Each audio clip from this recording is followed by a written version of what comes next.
Good evening, everybody. Thank you for coming. Today is the regular town board meeting, July the 9th, 2024.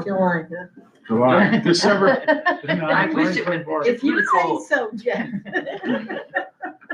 All in favor, say aye. It's December 9th, 2024. Could you all please join us for the pledge of allegiance? Congratulations to the flag of the United States of America and to the republic for which it stands, one nation under God, indivisible, with liberty and justice for all. Apparently, we have some minutes from June 24th town board work meeting that need to be approved. June Yeah, they were 24th? sent out and we found that they were sent out. Okay. Well, I know that they were sent out because they were, well, thank you. So I'm moving for approval for those minutes. I'll make a motion. I'll second. Motion made and motion seconded. Any discussion? No. All those in favor say aye. Aye. Opposed? Approved? Excuse me. Opposed? Motion approved. Okay, so we have public comment period, and we'll start with Ellie. Senior party.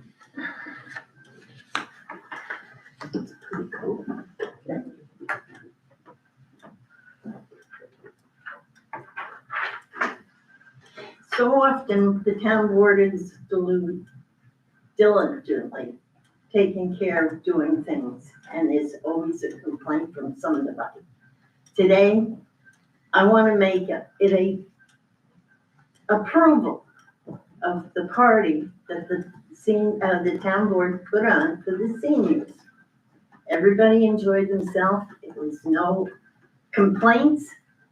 And I just think that we should have more positive influences on this board than negative. If you want to improve a town, you have to give it good things to do.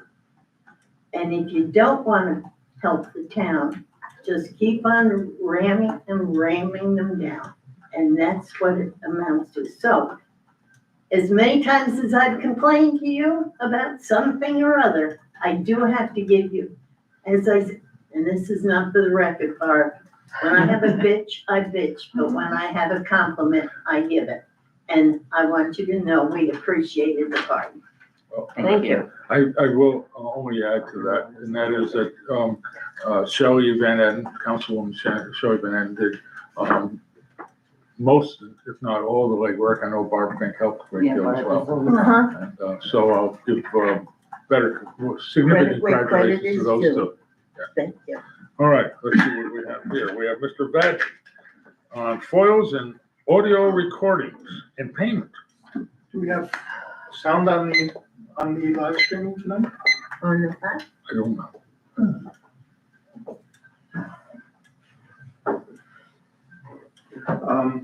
Yes. I think positive, but negatives can also contribute significantly to improvement. And yes, we should acknowledge the job well done. I was not at the seniors party, but I've heard that it went very well. And I congratulate the organizers. It's important.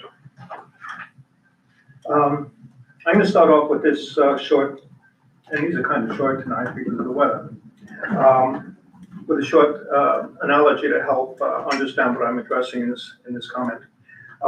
For instance, say you order a cheese pizza from Paul's, and when you get there to pick up the pizza, the server tells you, 1 sausage and mushroom pizza for you. You tell the server that's not right. You ordered a cheese pizza, but the server demands that you pay for a sausage and mushroom pizza. When you refuse, he refuses to serve you. That's a situation with the town clerk's office. You request copies of audio recordings of a recent town board meeting, and you not only have requested similar recordings on digital format and have received them in that format, this time you communicated with the clerk's office requesting recordings in digital format, but the clerk sends 3 different letters telling you that she has copied the audio onto cassette tapes. Cassette tapes, because that's what the town uses. No one else uses cassette tapes, and most people under 25 wouldn't even know what a cassette tape is. But Ms. Fink, despite past practice and even explicit instructions, copies the audio to cassette tapes and then insists that the requester pay for the tapes, even though they are obsolete and require special equipment to be used.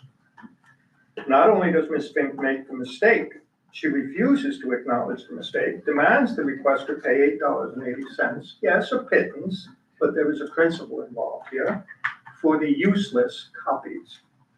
And then quotes at least 3 advisory opinions of the Committee on Open Government,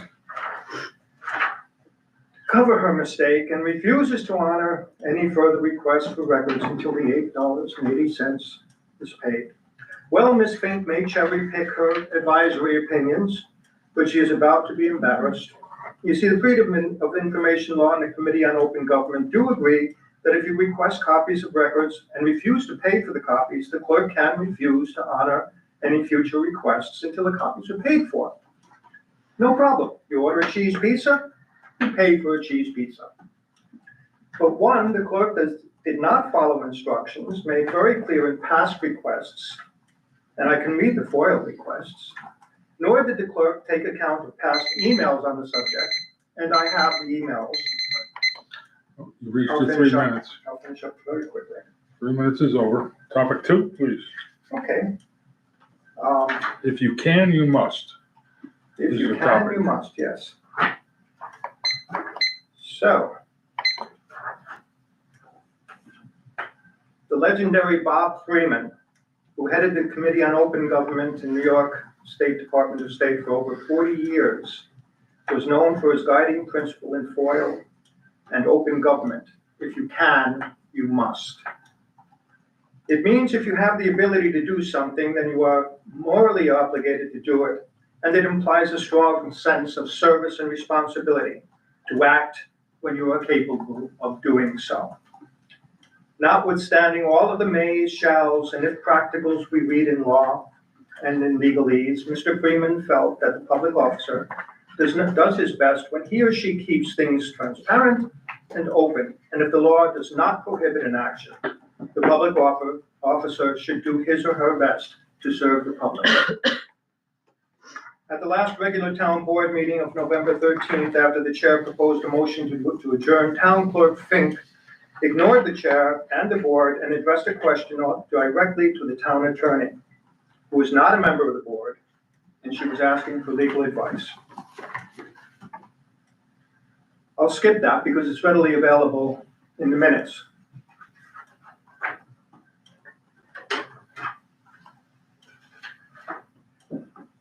Moreover, although Fink improperly took the floor, the chair refused to allow me to respond, despite the fact that it was in the second public comment period, and this chair had allowed Fink to speak without recognizing her. That, too, was a violation of open meeting law and judicial precedent. Fink's concern was that she was asked to acknowledge receipt of official correspondence relating to town business, and may not be an obligation for her to do so, but there was no good reason why she should ask the town attorney if she has an obligation to do so.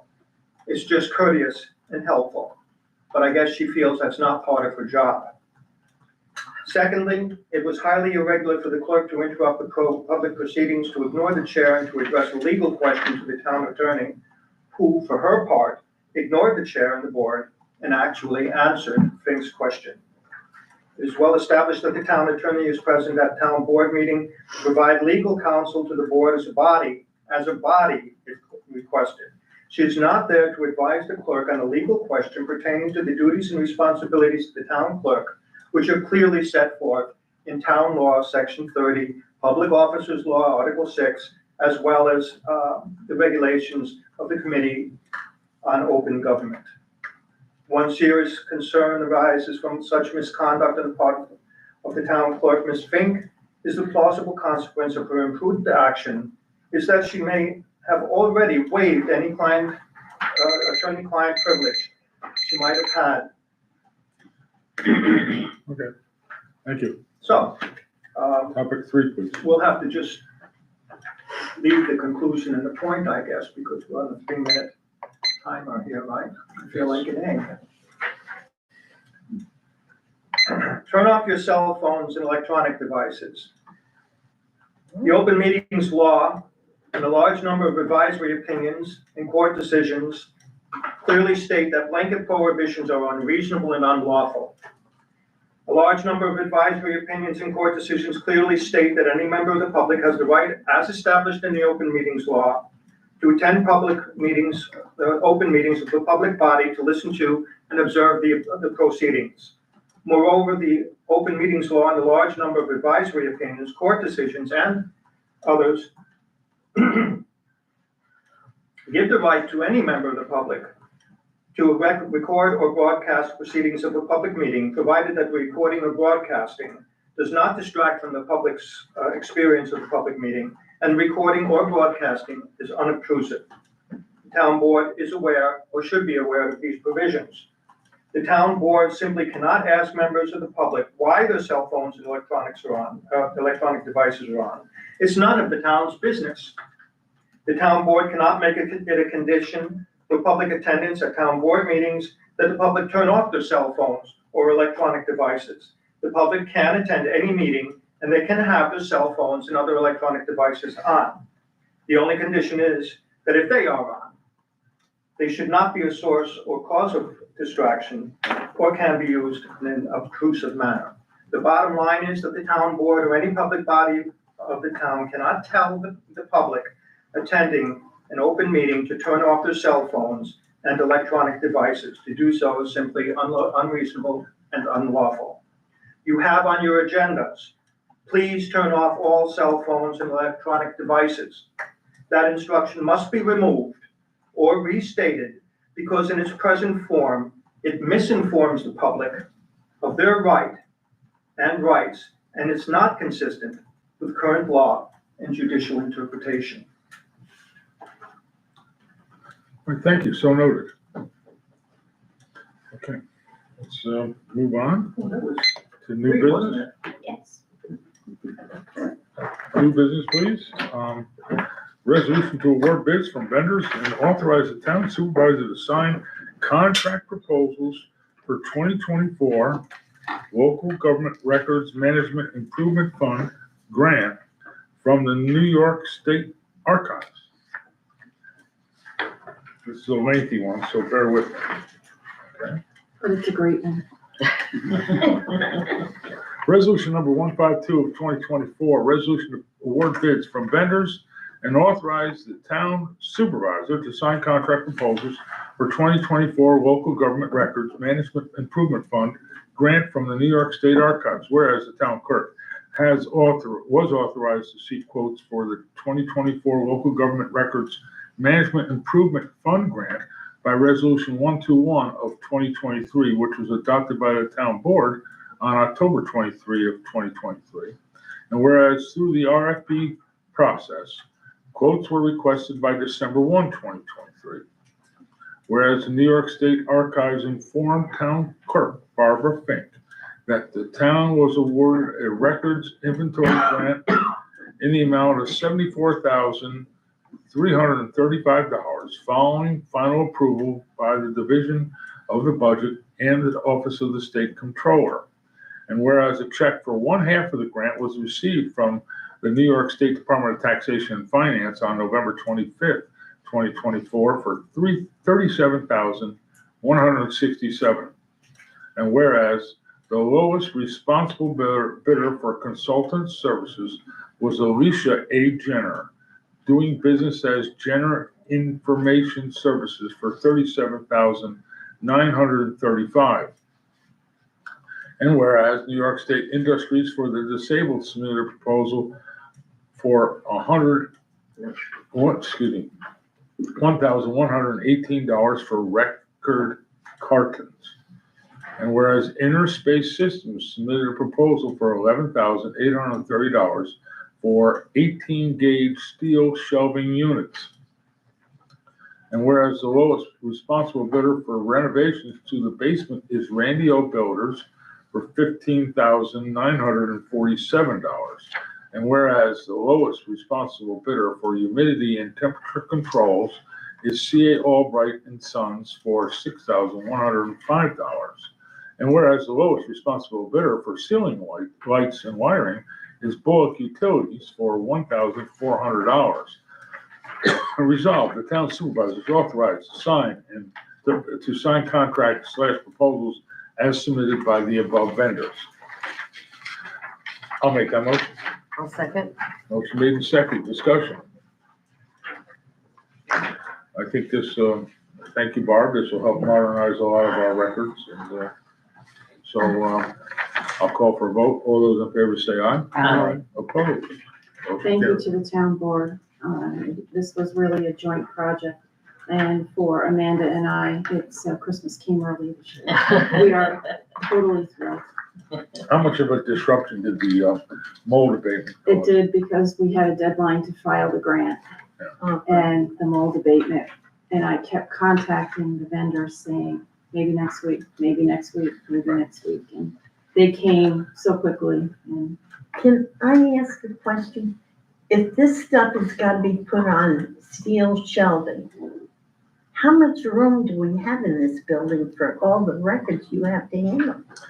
He's got to measure it out. well, they're gonna go through the records that we currently have and Okay. go through those and see which ones stay, which ones don't. Okay, And then there is a room in the back, right. plus there's where the historian's room is, so we're Yep. taking over both those rooms. All So right. the right-hand side of the building is what I we're almost think using. we needed to look for Well, additions to the building like we've been there's talking there's about. also an office down there for the historian, so we just moved him Okay. across the hall. And there's still the building office down there, which is huge. All right, we've got lots of work to go through, I'm so sorry. we'll just move on. It's okay. Thank you for allowing. I know me it's a to- big pet project for yourself. It really is. Well, It is. it's organization. Resolution number 153 of 2024. Resolution to appoint part-time clerk. Resolved that April Crean is hereby appointed as part-time clerk for the Building Planning Zoning Department for up to 24 hours a week at a rate of $18 per hour effective immediately. I'll make the motion. I'll second. Motion made and seconded. All those in favor say aye. Aye. Opposed? Motion carried. Now, resolution 154 is resolution to appoint part-time code enforcement officer / data collector. Resolved that Vincent Hales is hereby appointed as part-time code enforcement officer at a rate of $16.50 per hour for a maximum of 10 hours a week with a 6-month probationary period. After 6 months and with satisfactory evaluation, the salary will increase to $17. I'll make the motion. I'll second. Motion made in second, discussion. Hearing none. Question, is this the spook you'll be sending around to check on doorways and meters on the homes here? Not particularly, no. No? No, Is it- that might be part of the job. This has nothing to do with determining the. Oh, the sewer, that might be ancillary or on the side, but that's not the focus right now, anyhow. I see. Right. Thank you. Okay, motion made and seconded. All those in favor say aye. Aye. Opposed? Motion carried.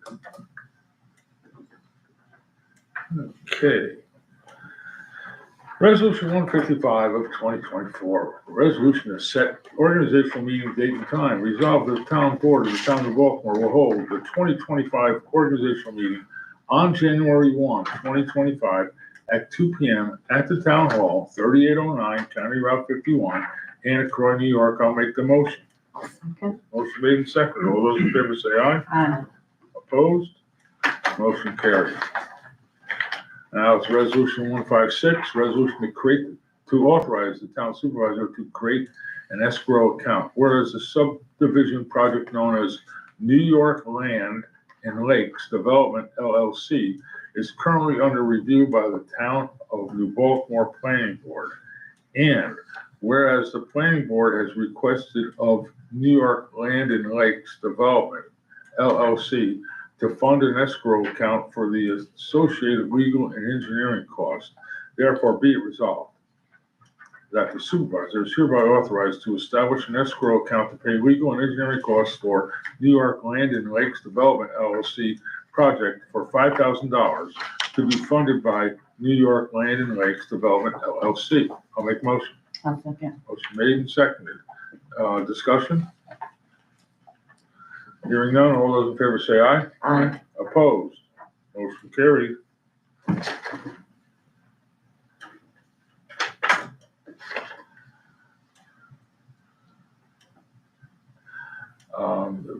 Resolution 157, resolved, a resolution to adopt changes into Sewer District 1 roll for 2025.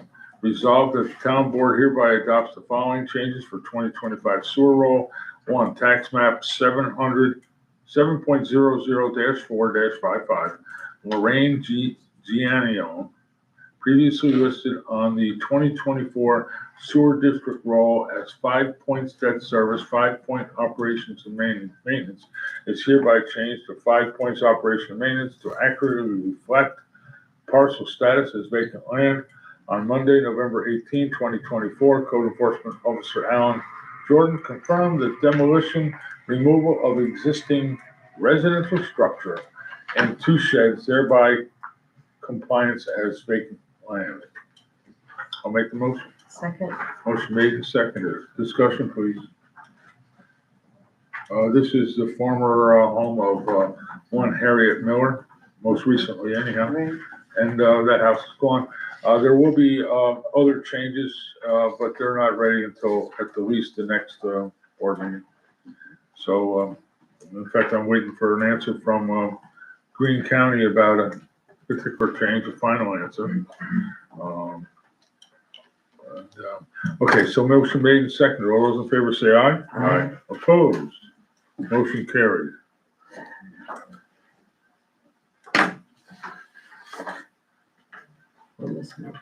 Resolution number 158. Want to do the 2 motions? Yeah, the 2. Okay, motion for public meeting with Javier Barrios from Good Energy on community choice aggregation on December 23rd, 2024 at 6:30 PM at Town Hall. I'll make the motion. I'll second.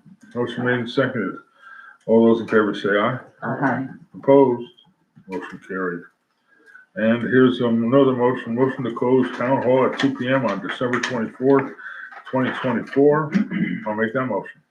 I'll second. Motion made and seconded. All those in favor say aye. Aye. Opposed? Motion. Okay, so now I have audit of claims.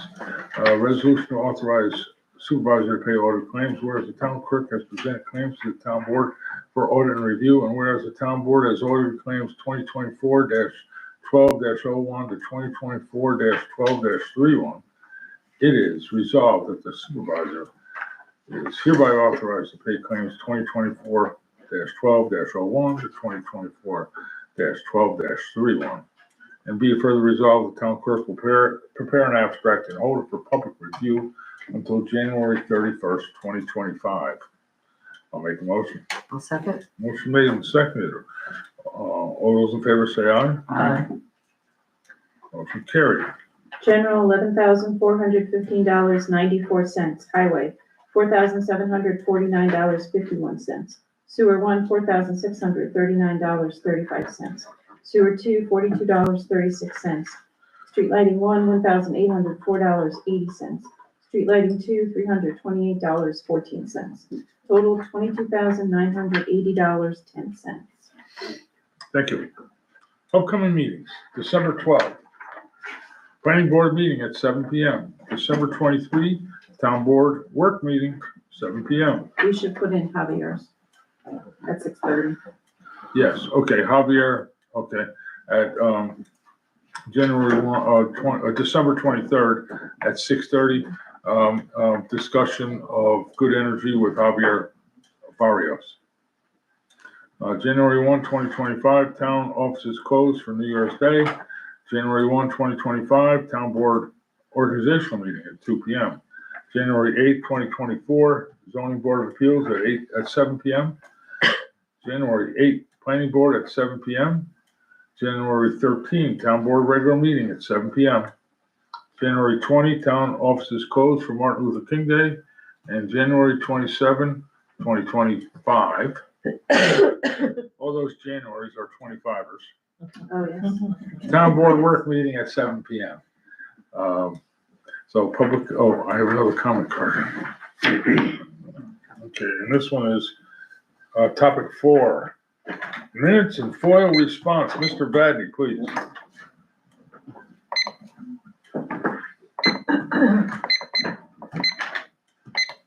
I've commented many times in the past on the subject of minutes of meetings. In the recent exposure with the scandal of the Planning Board and Zoning Board of Appeals minutes, that is the fact that there have been only sporadically prepared over more than 5 years, and that there are literally hundreds of unlabeled tapes of Planning Board and ZBA proceedings that have not been transcribed. And further, I've reported to this board over 100 meetings that have no minutes. Further, at the November 13th, 2024 regular meeting of this board, Mr. Russo admitted these facts and admitted that this situation is a violation of state law. A glaring question is, why was all of this kept secret? A glaring question is why Town Clerk Finke let this situation develop when she is responsible for all town records, and her deputy clerks were tasked with covering these meetings, but did not prepare the minutes as required by state law. Where was Ms. Fink when all of this was happening? I recall a discussion we had earlier this year that there were no minutes published for the town board meetings. I'd like to read, I would like to read, but time certainly doesn't allow that. So I'll refer you to February 26, 2024, page 8 of the minutes of the town board meeting on that date. The open meetings law states that minutes must be published within 2 weeks of the respective meeting. They may not be final versions and may be designated draft minutes pending finalization, but they must be published within 2 weeks. Furthermore, the law is silent on whether minutes need to be approved by the town board. There's no requirement that minutes be approved, and in order to comply with the law, may be published within time prescribed by the law, even if they're not approved. It is the town clerk's duty and responsibility to ensure that the minutes are complete, accurate, and correct, and published on time. When there is a problem of the time for the clerk's office to respond to a demand for records. Now, this town has passed a resolution for yet another part-time clerk. That makes 3 of them. Another deputy clerk, presumably to be supervised by the town clerk, whose record is far more murky than we'd like it to be. It seems that this town, rather than comply with existing law and proceeding, continues on a heading of spending and hiring more personnel who will likely cause continuing problems, while sending board members on training expeditions that should rather be open to the public officers doing the actual work. The situation doesn't improve. It simply becomes more and more ridiculous that the 5 board members simply vote as a block. My question is, why is that? Thank you. Okay, I'd make a motion, we adjourn. I'll Could second. I make the public announcement that there is the luncheon at the church down in the hamlet on Wednesday? It's a ham, scalloped potatoes, broccoli luncheon, and it is donation only, open to the public. all right, any other public events going on? Anyone knows of? No. All right. Okay, Actually, make a motion. yeah, finish the motion. Okay, make motion, we adjourn. I'll second. Motion made and seconded. Any discussion? No. Hearing none, all those in favor say aye. Aye. Opposed? Motion carried. Thank you, everybody. I got a lot of signs to do. I got any copies that can go that way. Oh. No. I can always sit between tomorrow and Sunday, you know. I should. Wait, stop.